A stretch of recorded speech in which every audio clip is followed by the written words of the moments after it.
For the next part of our evening, it brings me great pleasure to welcome Radhanath Swami, a world-renowned author, philanthropist, and spiritual leader. Born in Chicago, Radhanath Swami hitchhiked at the age of 19 to India in search of spiritual truth and knowledge. 40 years on, he is now known as one of the world's most respected spiritual teachers in India. Radhanath Swami has been invited to keynote at the headquarters of Google, Apple, and Starbucks, and has also spoken at the House of Lords. His work has led to meetings with President Barack Obama and Prime Minister Narendra Modi. Radhanath Swami has founded a hospital in Mumbai, and his charity Midday Meals project distributes 300,000 plates of food to children in India every day. Please join me in welcoming His Holiness.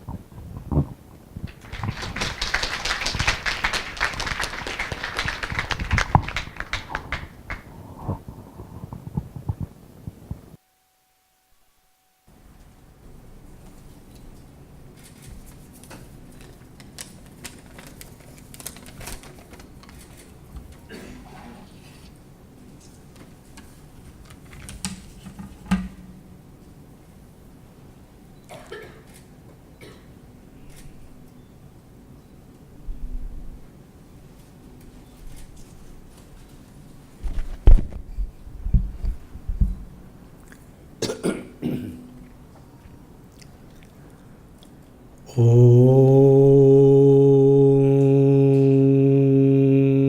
Mokyantimidandasya Jnananjanachalakaya chakshurun militam jena Tasmai Sri Gurave Namaha.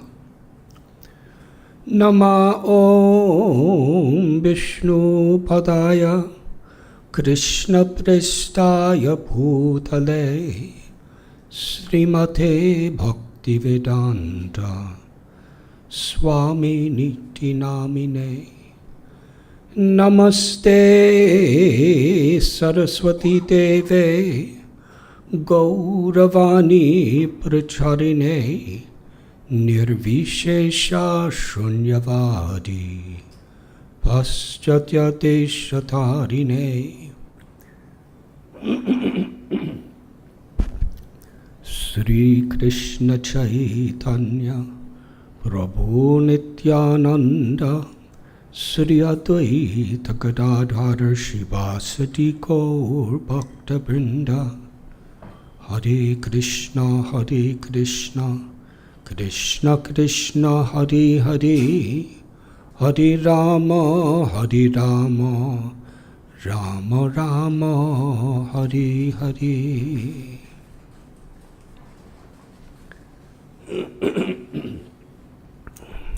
Very grateful and honored to be with all of you this evening.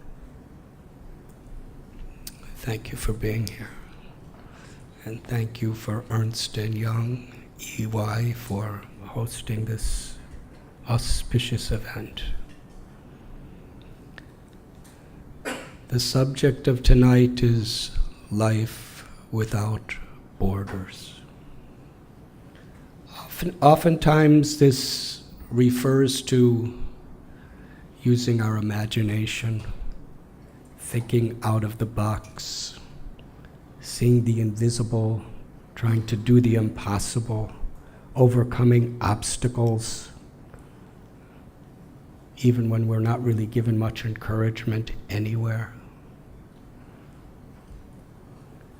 But from a spiritual perspective and a moral perspective, we've seen people who thought out of the box and who really accomplished things unbelievable beyond any expectations, who are tyrants, who are filled with greed, who caused economic collapse, genocide, and so much pain.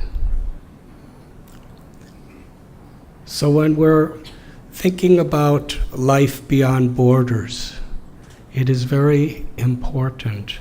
Thank you.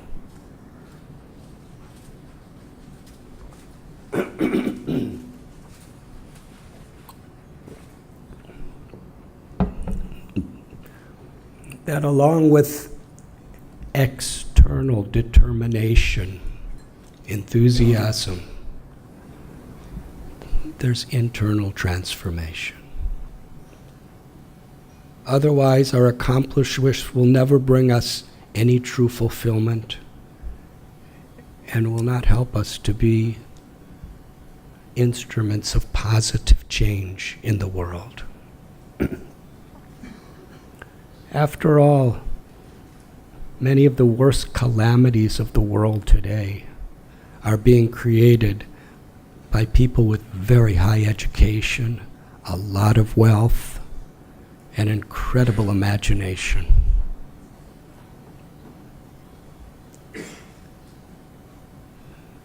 We're celebrating Diwali. It's a festival that focuses on this principle. Victory of good over evil, light over darkness, knowledge over ignorance. But it especially focuses on the need for inner transformation. Greed into generosity, transforming selfishness into selfless service.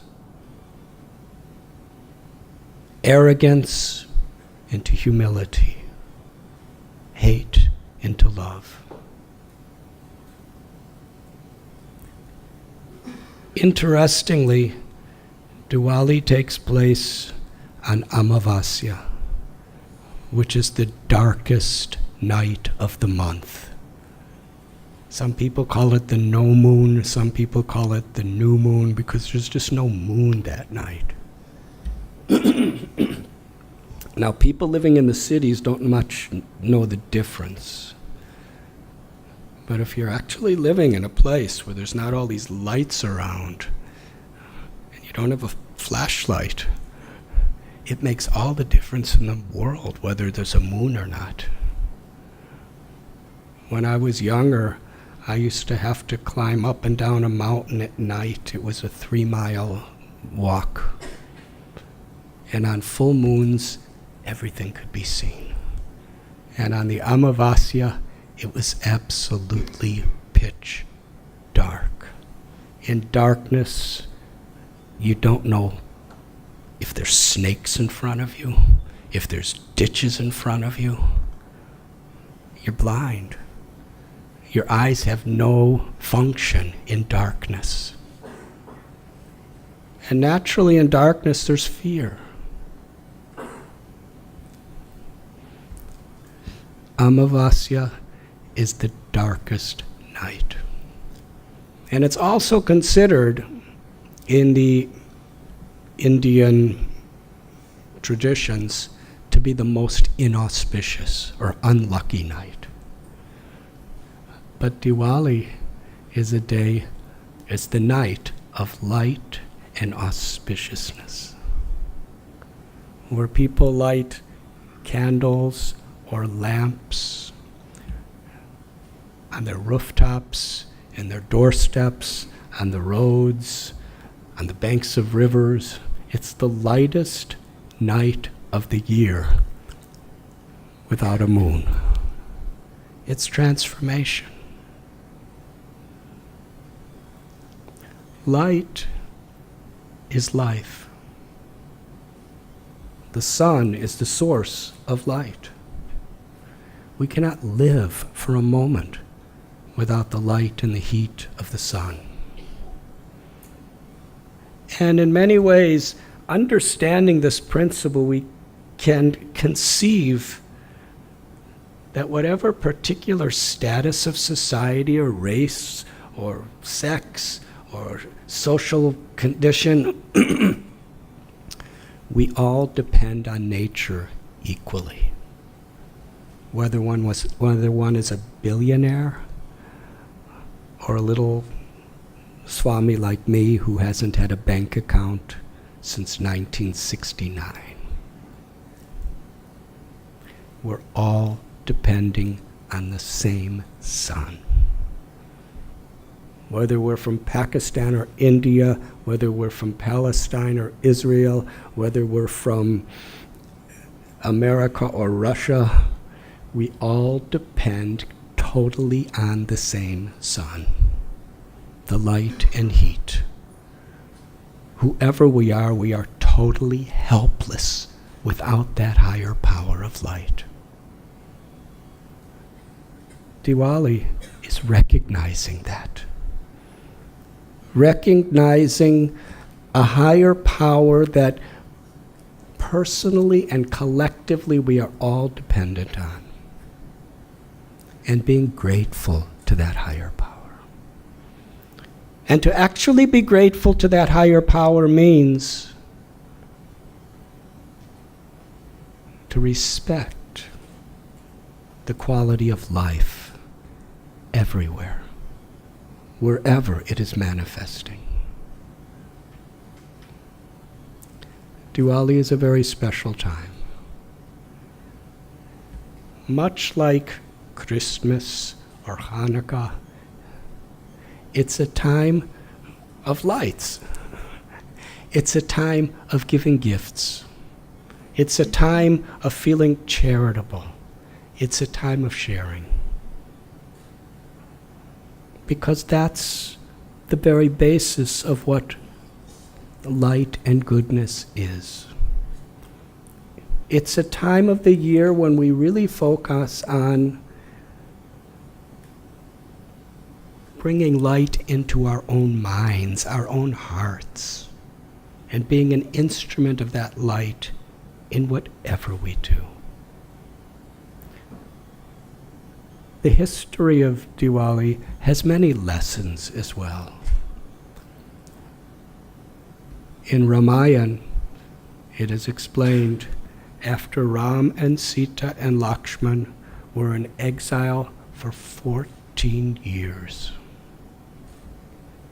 They returned to their city of Ayodhya. Everyone loved them more than their own life. According to the Vedas, Lord Ramchandra is an avatar, an incarnation of the one supreme God, who appeared on this earth to teach by example. And he came with Sita, the supreme feminine aspect of God. Together, they passed through inconceivable difficulties with integrity, with values, with compassion. And because of their goodness, because they saw everybody and respected everybody with equal vision, everyone loved them. The place that they ruled, there was practically no crime, there was no poverty, because people lived with compassion. Why? Because their leaders lived with compassion. Nothing could corrupt them, and therefore practically nothing could corrupt their citizens. But how did that happen?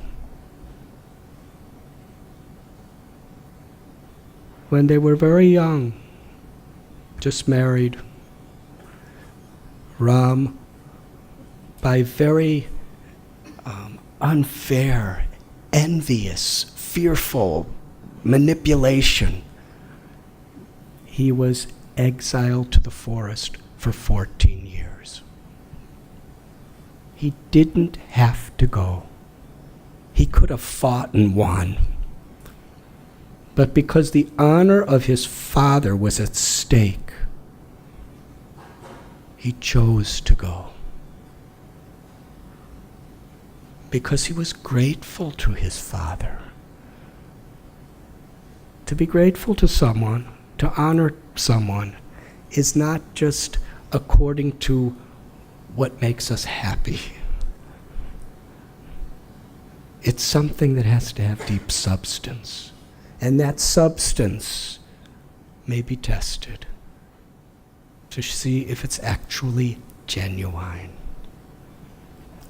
For the integrity of his father and for high moral principles, he accepted the exile. Sita, his wife, demanded that she go with him. He refused. He said, "Impossible, Sita, you cannot come. You are a princess. You were born and raised in beautiful palaces. If you come with me, you'll have to live in the forest with bitter, cold winters and burning hot summers and sleep on the hard ground. All your life you have slept on beautiful silken sheets on soft beds. You've eaten the finest foods cooked by the greatest chefs. If you come with me, you'll just be digging in the ground for raw roots and looking for some fruits or berries to eat. You are living in the highest security. If you come with me, you'll be sleeping under trees where there's lions and there's tigers and there's leopards and there's poisonous snakes and there's all kinds of dacoits or criminal people living in the jungles. You're wearing the most comfortable clothing. In the forest, you'll have to wear a dress of tree bark. You cannot go." She said, "I will go." He said, "You will not go." There's pages of the Ramayana of this argument. And ultimately, Sita said, "When I married you, my father, Janak, he made a promise that through success or failure, victory or defeat, through good times or hard times, I would be at your side. That's what it means to me, to be faithful. You cannot make my father a liar. I am coming with you." Ram said, "Please come." That's the faithfulness of their relationship. Sita told Ram to not be at your side with you. Even living in this heaven of Ayodhya would be like hell. But to perform my duties with affection, even in a hellish condition, would be sweeter than heaven. What's pleasure? That's what we're being taught through this example. Pleasure is something of the heart.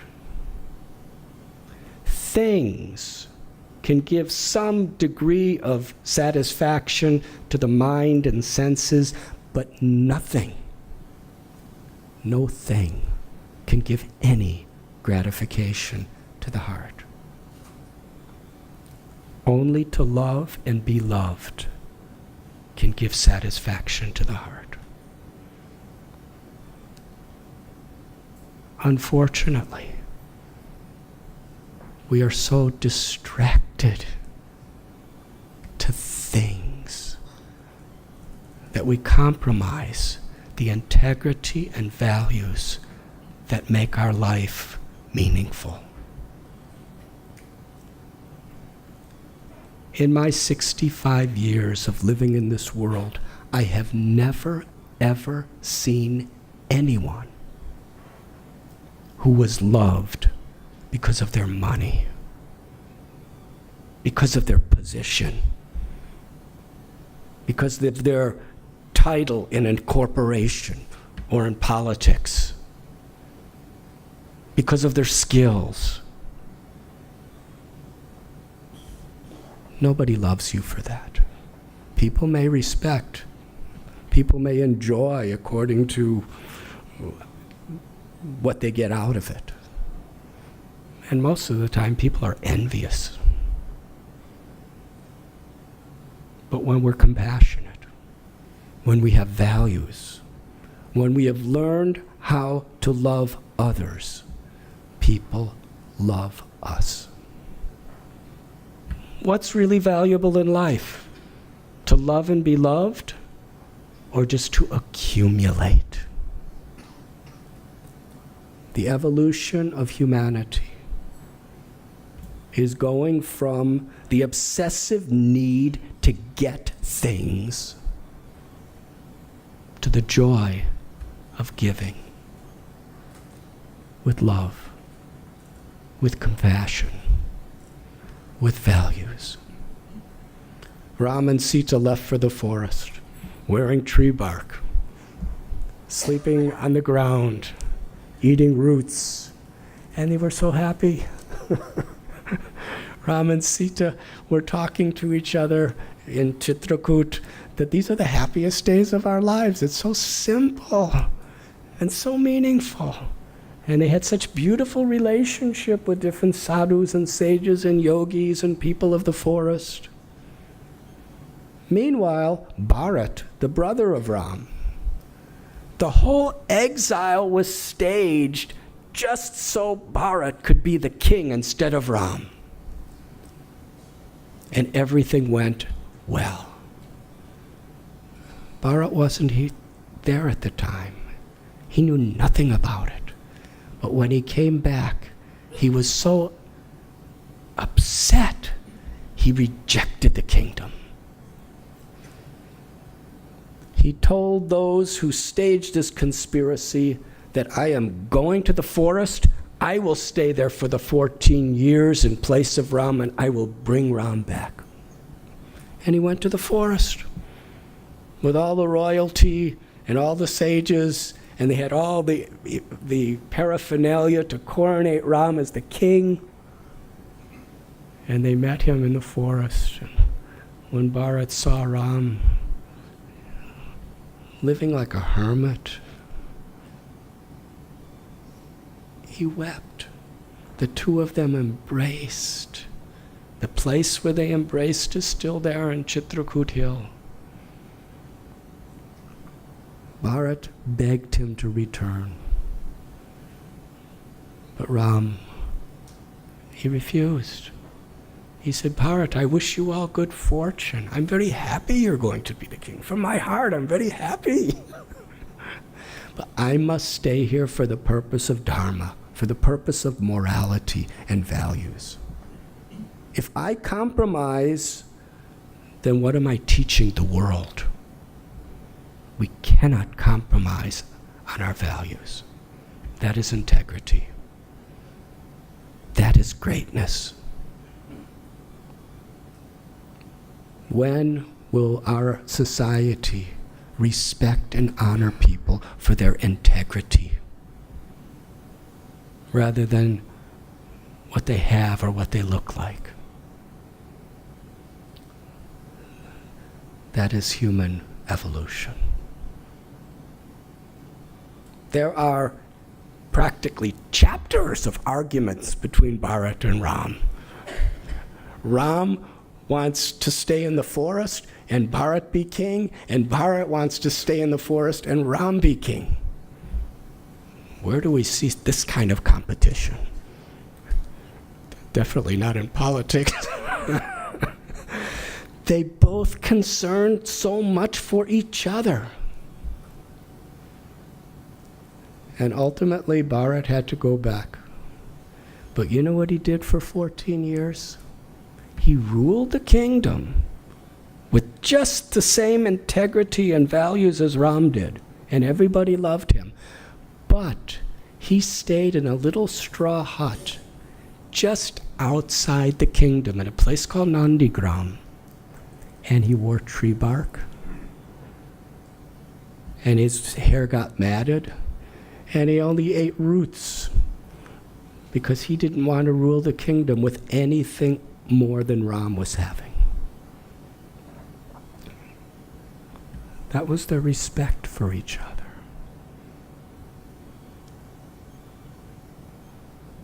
In the Ramayana, there was someone named Ravana. Ravana was the personification of evil, greed, envy. He kidnapped Sita in the forest and took to his island, which was then Sri Lanka. And Ram was searching for her. He was willing to have a war to protect her. He gave his life for the well-being of Sita. Jatayu was a very great person. He fought Ravana to get Sita back. Jatayu was really old. Ram was far away. Sita told Jatayu, "Don't try to fight, you're too old. Just tell Ram where I have been taken." But Jatayu could not stand back. He fought with all of his strength. But he didn't have a chance. He was totally defeated. But in his defeat, later on he was laying on the ground and Ram came and was weeping with love for him, embraced him. "Because of what you have done for my sake, there is no one more dear to me in the entire creation. I promise you on this day the supreme liberation."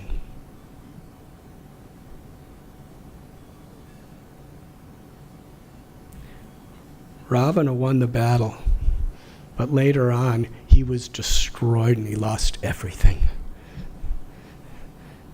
Jatayu lost the battle, but he attained the highest perfection of life. So who won?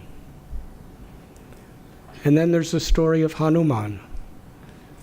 Hanuman, everything he did, he was victorious in his battle against Ravana and everybody else.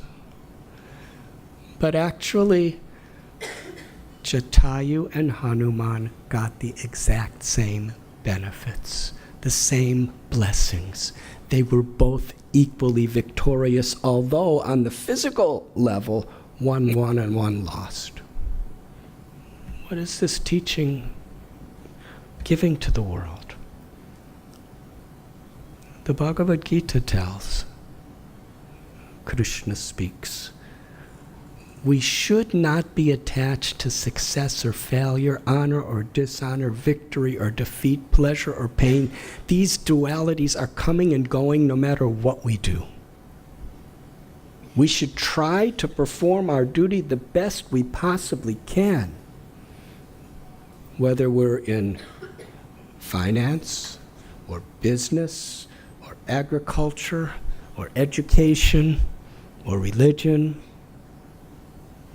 We should try with all of our heart to accomplish, but with integrity, with values. Our true success is how we sustain our values. Our true success is how we please God. The essence of Dharma, or religion, is to love God and to serve with compassion, to earn with integrity, to serve and spend with compassion. The Bhagavad Gita teaches life beyond borders. In its deepest sense, is to connect to who we really are. Na jayate mriyate va kadachin. We are the living force that's animating and witnessing everything within our life. Are we eyes, or are we seeing through our eyes? Are we ears? Are we hearing through our ears? Are we the heart? Or are we loving through the heart, thinking through the brain, feeling through the skin? The Bhagavad Gita teaches that we are the Atma. We are that living force. We are the light, that spiritual light that illuminates our whole body with consciousness. The difference between a living body and a dead body, according to the Gita, is the presence of the true self, the soul. This is a universal principle. In the Bible it is said, what profiteth a person who gains the whole world but loses their own soul? The Atma is by nature Ananda. It is full of happiness. The intrinsic nature of the true self is unmotivated, uninterrupted, pure love. Love for God. The Bhagavad Purana tells when you water the root of the tree, the water naturally extends to every part of the tree. The leaves, the branches, the twigs. When we actually connect to that deepest potential that we all have to love God, then that love naturally extends to all living beings. Vidyavanaya sampane brahmani gabihastini suni chaiva swapaki cha pandita samadarshana.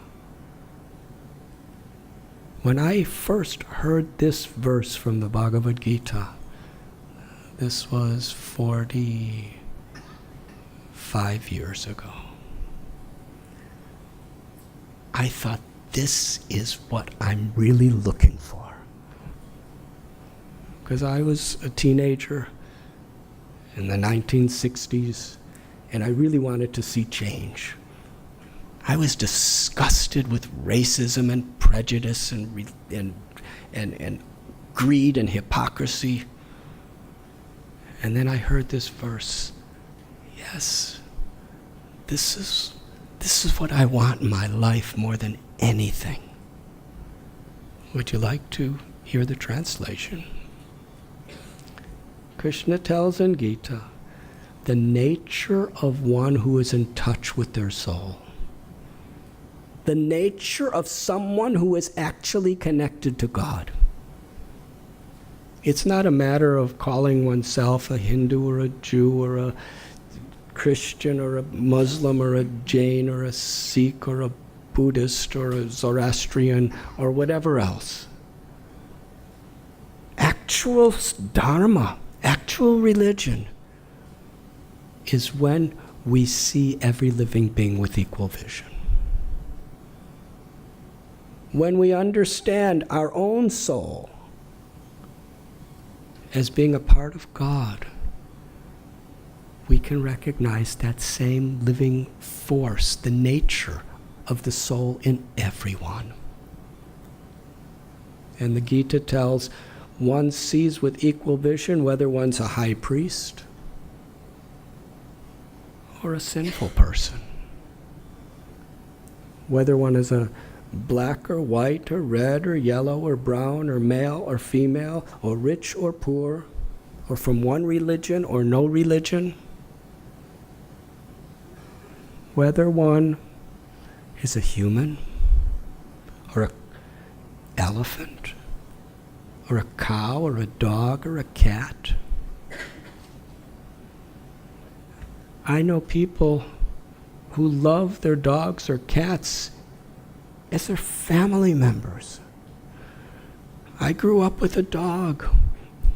He was a little dog, a schnauzer. And he lived 15 years, so practically my whole life. I was in London on my way to India when I called my mother and she said that he died. But all my life. And he was the most popular person in the family. He's the only one that everyone got along with. And if he was in pain, we cried. What is it? Because we were connected in a personal way with that living force within him.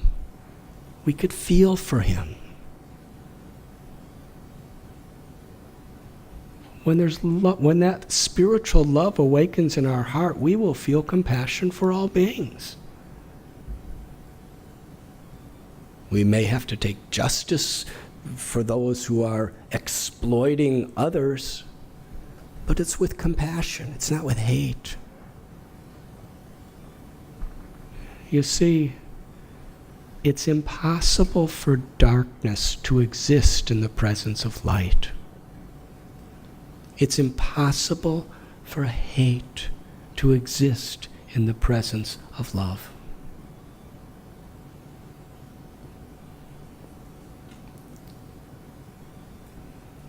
These are some of the lessons that Ram taught when he was in the forest. And after 14 years, when he returned on this dark night,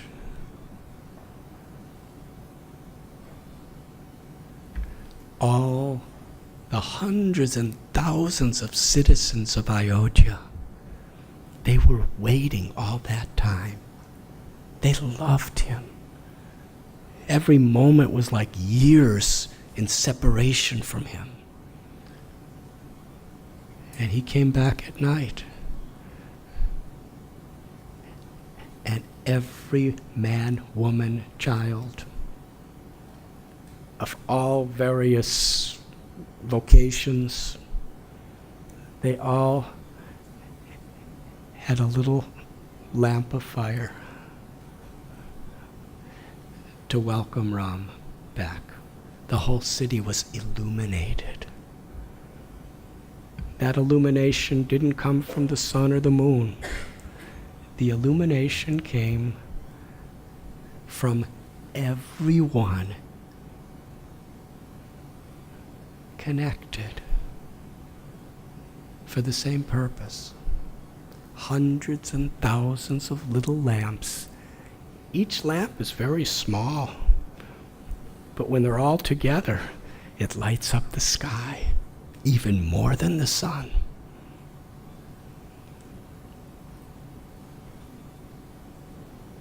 That's a lesson. What is that lamp? That lamp is each and every one of our gratitude, love, compassion, our values. When we share the same higher purpose together, whether our lamp is very tiny or a little bigger, it's our unity that can actually light the world. I often tell a little story of the redwood forest. The trees are the biggest trees on earth.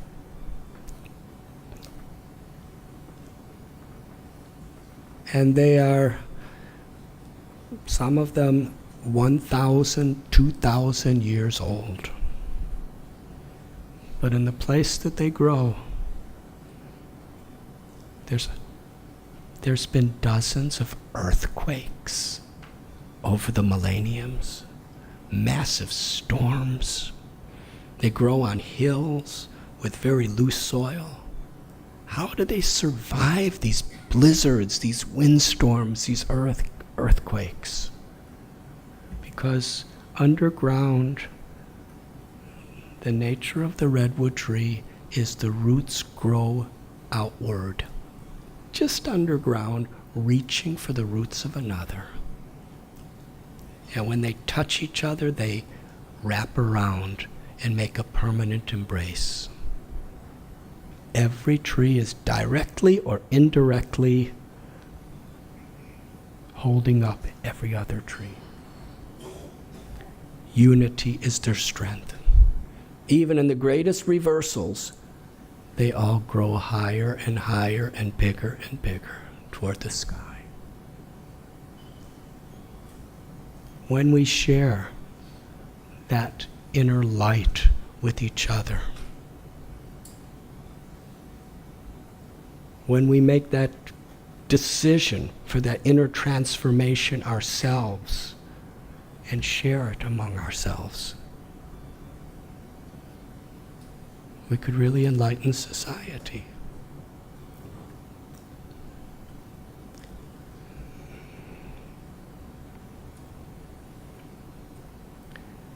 I'd like to give a simple example that's very special to myself and to my dear brother Shamsundar. This year is the 50th anniversary of when our spiritual teacher, Srila Prabhupada, got on a cargo ship to leave Calcutta for the Western world. On Friday the 13th, 1965, he got on this old, beaten-up cargo ship. Where he was going, he knew no one. He had 40 rupees, which at that time was equivalent to $7. And actually, he couldn't exchange it when he came to America because no one wanted rupees in 1965. He crossed 3 oceans, several continents, 38 days at sea. He had 2 heart attacks, constant seasickness. He was 70 years old. In a dock for cargo ships, he walked down, and he didn't know anybody. For some time he lived in the Bowery. For some time he met someone who gave him a little room with no windows, no bathroom. He didn't want to take anything. He wanted to give something. And he wouldn't give up. He had determination, he had enthusiasm, but it was based on compassion. It was based on hope from a higher power than himself.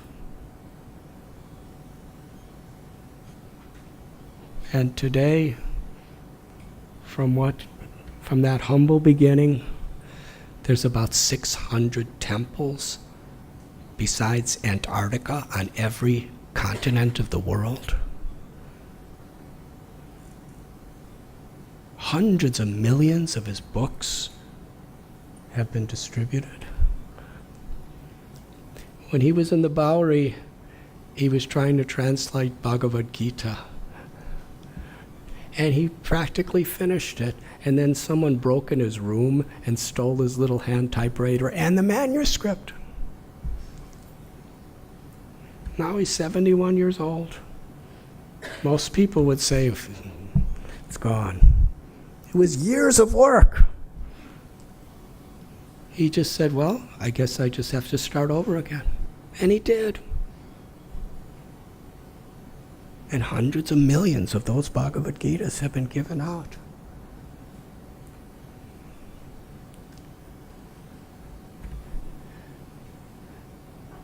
It was impossible. But he had hope and faith in a higher power. And he would not compromise his values or his integrity.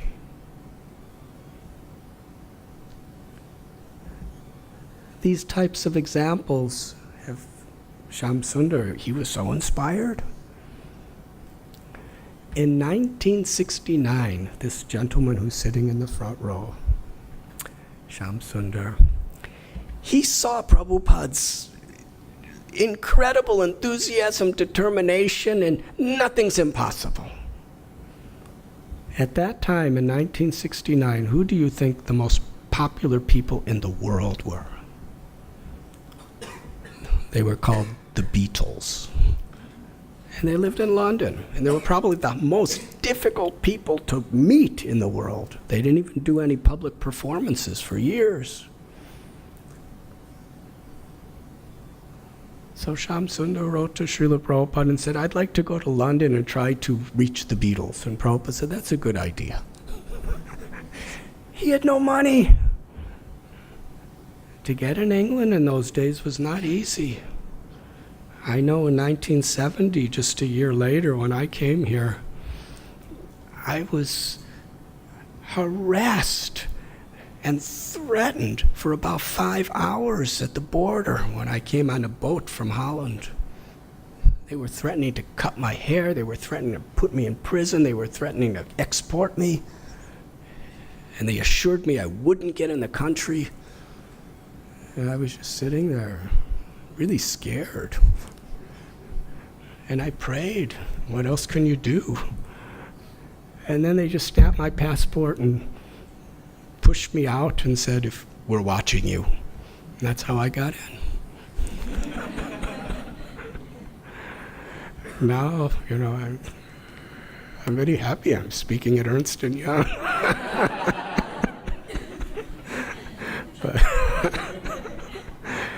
But Shyam Sundar comes same way. He had nothing. Somehow or other he got in. He was living in little warehouse floors with his wife and baby child, Malati and Saraswati. But he was inspired. His leader set an example. If we really want to show compassion to others, and we really just, with that faith, with that willingness, not attached to success or failure, but really trying for success.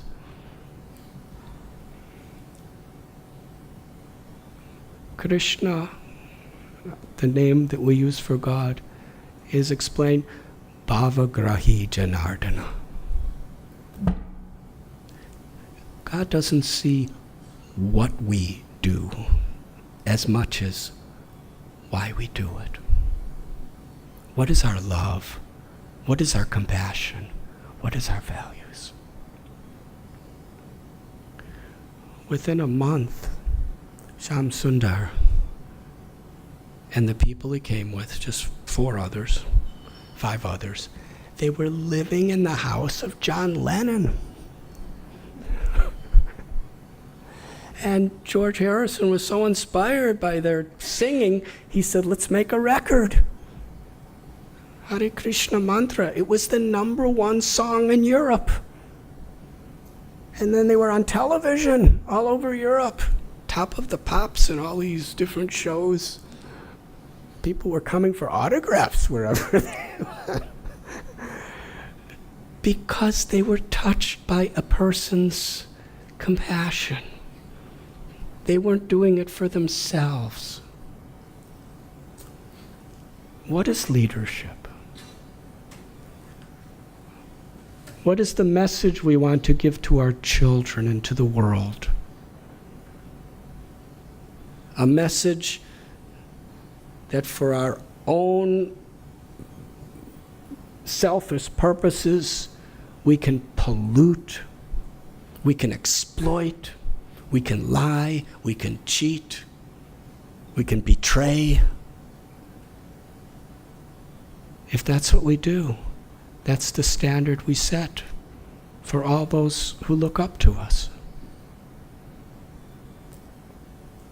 Or are we going to show that there's nothing higher than integrity? There's nothing higher than coming in contact with our own divinity, with our own light, the light of love. And in whatever we do, whether farmers or industrialists, politicians or swamis, educators, or scientists. Whatever it may be. Samsadir Haritoshanam.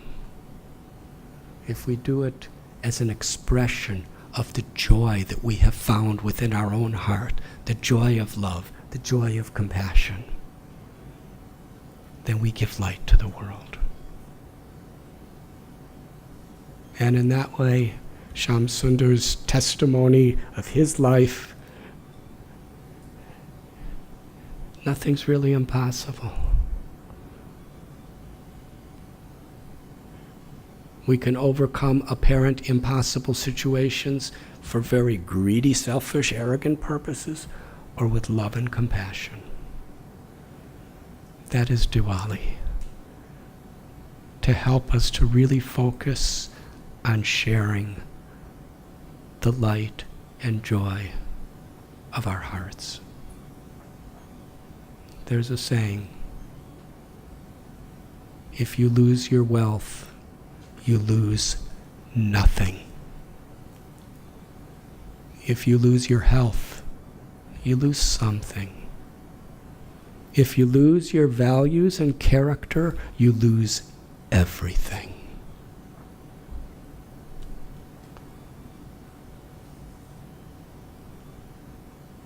Thank you very much.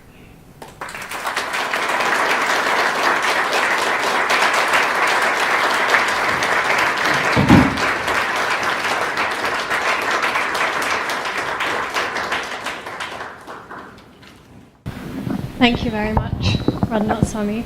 I think we have time for one, maybe two questions. Does anyone have any questions?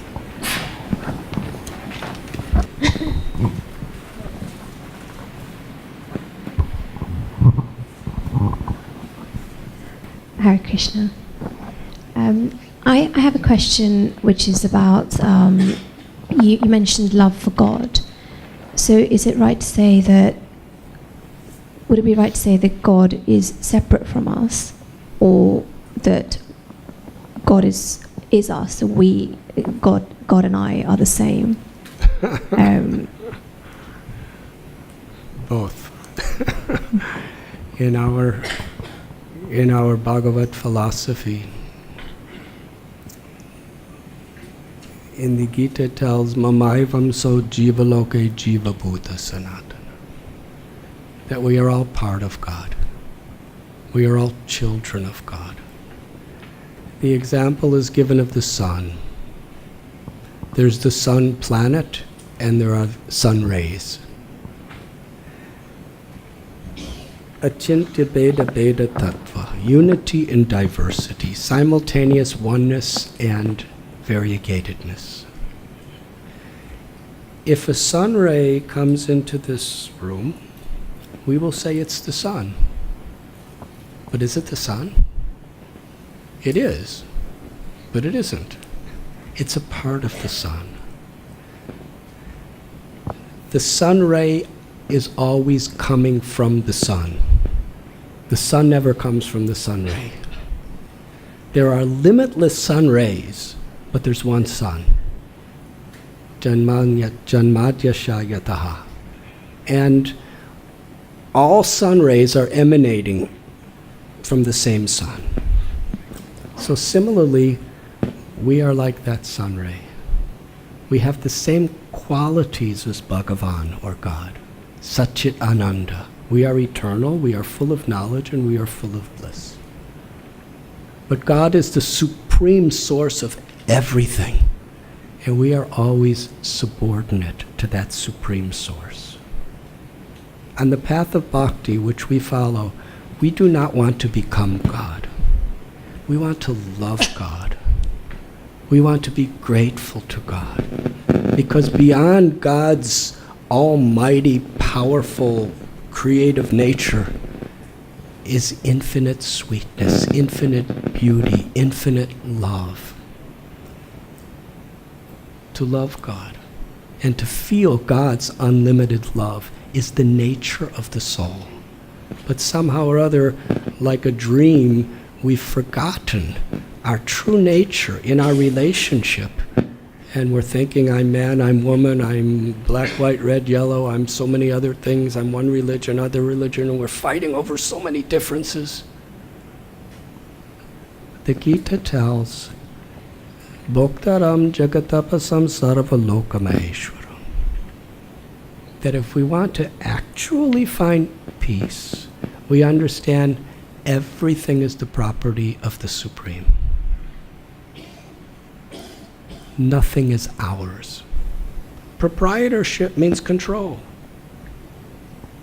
Ultimately, at the time of death, what can we take with us? In India, at the funeral pyre, they put a white sheet over the body. It has no pockets. Doesn't matter who we are, what our bank account is. We can't take anything with us. Everything belongs to the Creator. Everything belongs to the Supreme Beloved. Our intelligence, our abilities, our wealth, our property, we are caretakers. When we honor the role with gratitude and humility that we are caretakers, then we could be billionaires and we'll make a tremendous positive difference in the world. Or we may just be little villagers and we make a great difference in the world. In the story of Ram, they were building a bridge across an ocean, and Hanuman was lifting mountains. And as he was lifting the mountain to make the bridge, there was a little squirrel that was in front of him. And the squirrel jumped in the ocean and then came out and rolled in sand and just shook his body and put little sand. Now what's the difference between a few grains of sand and a mountain to make a step for the bridge? Hanuman was carrying the mountain, the squirrel was pushing sand, and Ram told Hanuman, he's doing just as much as you, because he's doing everything he can do for that higher purpose of love and seva, service, and you are doing the same. They're equal. So when we recognize that light of God's grace that's within us, we can recognize it in others. And we could utilize whatever we have for that higher purpose. And that's seva. Does that answer your question? Yes, thank you very much, Swamiji. Thank you.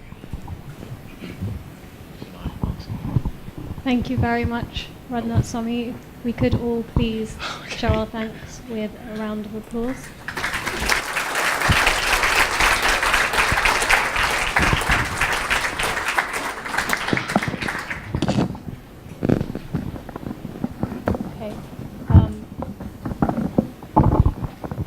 Just while I allow our team to set the stage up for the next part of our evening, I noticed someone had their hand up over there. Did you want to share something, or? It's more a question to the Okay. speaker, but don't worry, I hear we're Well, there's you a can slight ask. time issue. You can so ask a question whilst we set up.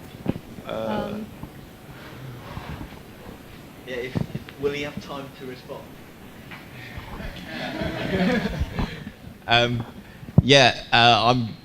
I've got a more sort of serious question to ask, and that is, in light of recent events, you've talked about leaders and how we hope they show more compassion. If you were Francois Hollande right now, how would you demonstrate more compassion by doing things slightly differently to solve the problems that are facing that current leader of France? Thanks.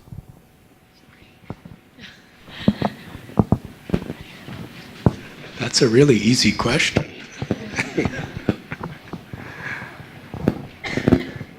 We all have our roles. And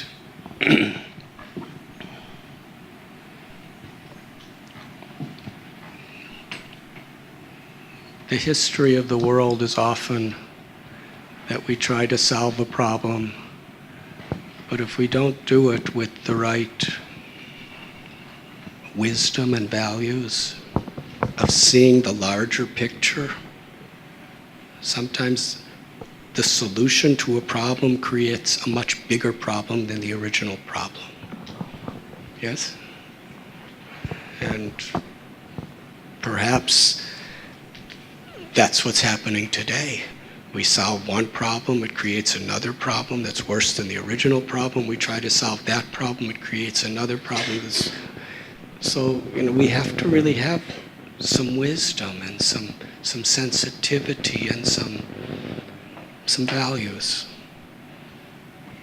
And certainly, compassion doesn't mean just allowing terrorism or cruelty to go unpunished. Compassion means to protect the innocent as well, very much so. So there's militaries in this world, there's political leaders in this world, and then there's you and me in this world. And what's important is that we're not doing to exploit, we're doing to actually protect.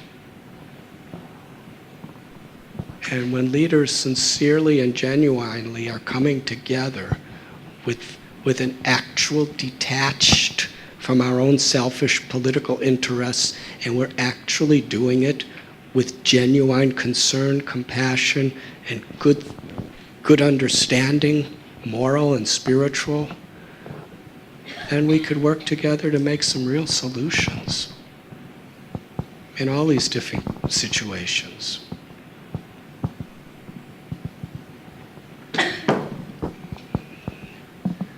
The test of one who loves God is humility, compassion, and the capacity to actually offer respect to others.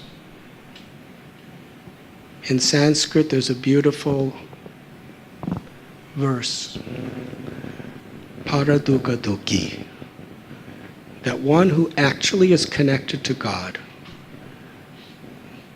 they will see others' happiness as their happiness, and others' pain as their pain. Spirituality is not a sectarian idea. Years ago, and I write about this in my book, I was living on the bank of the Ganges, and there was an 85-year-old man who I made good friends with. He was a Hindu. And every day he would take me to his best friend's X-ray clinic. He was a Muslim. One's name was Narayan, the other was Muhammad. Muhammad would discuss the Quran, Narayan would discuss the Ramayana and the Gita, and I would discuss whatever I was learning. There was so much love and affection and respect and sharing. And one day I asked Narayan, when we were alone on the bank of the river, how is it in a country where Hindus and Muslims are in so much conflict, the two of you are best friends? And he smiled, a really serious smile. And his answer, I'm still citing today, 45 years later. He said, a dog will recognize his master any way the master dresses. The master might be in a suit and tie, might be in a t-shirt, might be in a bathing suit, maybe naked. The dog recognizes. If we cannot recognize our God when he comes in a different dress at a different time throughout history, to show his kindness and give his message to others, if we cannot recognize our God in other religions, then we have so much to learn from the dogs.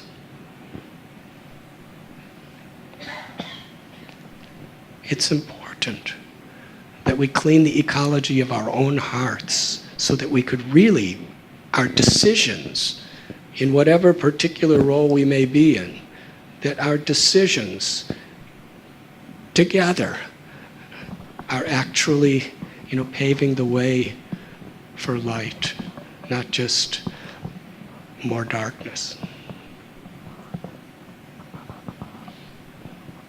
I don't know if that's the answer you were looking for, but Very interesting. yeah, that's all. That's the only thing I know how to talk about, actually. But it's very sad. Hate in the name of a loving God. It has nothing to do with God. Such arrogance, in whatever religion it may come, has nothing to do with God.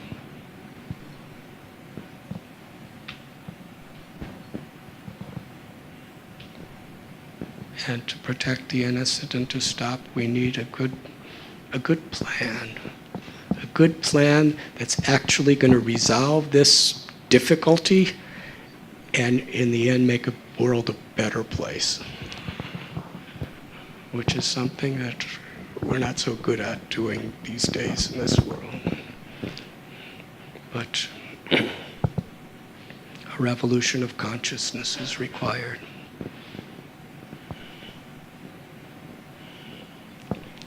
Thank you.